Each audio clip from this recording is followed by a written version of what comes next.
Halo, kembali lagi di Our Story is My Story.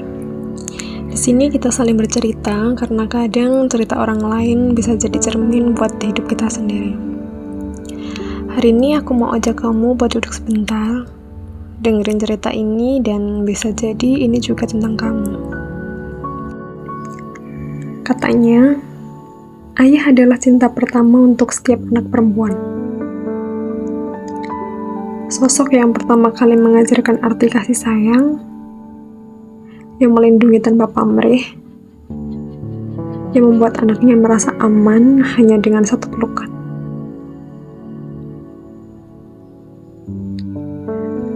Tapi, tidak semua anak perempuan seberuntung itu. Beberapa dari kami tumbuh tanpa tahu rasanya dipeluk ayah. Tanpa pernah dengar kalimat, "Ayah bangga padamu."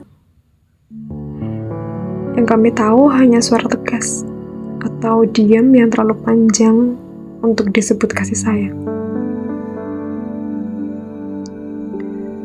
Aku tahu, mungkin ayah sayang. Tapi, kenapa harus sesulit itu untuk menunjukkan?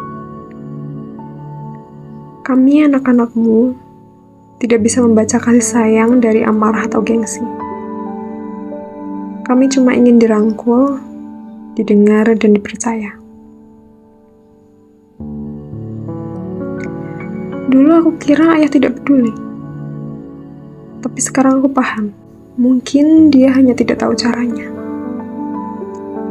Dan entah bagaimana, rasa kehilangan yang tidak pernah utuh itu membuatku tumbuh menjadi seseorang yang sulit percaya pada cinta. Karena bagaimana bisa aku yakin pada cinta kalau cinta pertama yang seharusnya mengajarkanku justru membuatku merasa asing. Namun seiring waktu, aku belajar bahwa meski cinta pertamaku bukan ayah, aku masih bisa belajar mencintai dengan cara yang lebih lembut, lebih sadar, lebih hangat dari apa yang pernah aku terima. Tidak semua cinta datang dari tempat yang benar, tapi setiap luka bisa jadi awal untuk mengenal cinta yang lebih sehat. Untuk semua anak perempuan yang tidak tumbuh dengan pelukan ayah, kamu tetap layak dicintai dengan penuh, tanpa harus berjuang sendirian. Terima kasih udah dengerin sampai akhir.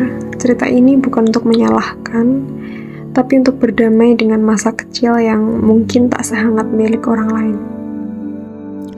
Kita ketemu lagi di cerita berikutnya, masih di Our Story is My Story, tempat di mana cerita kamu juga bisa jadi bagian dari kita semua.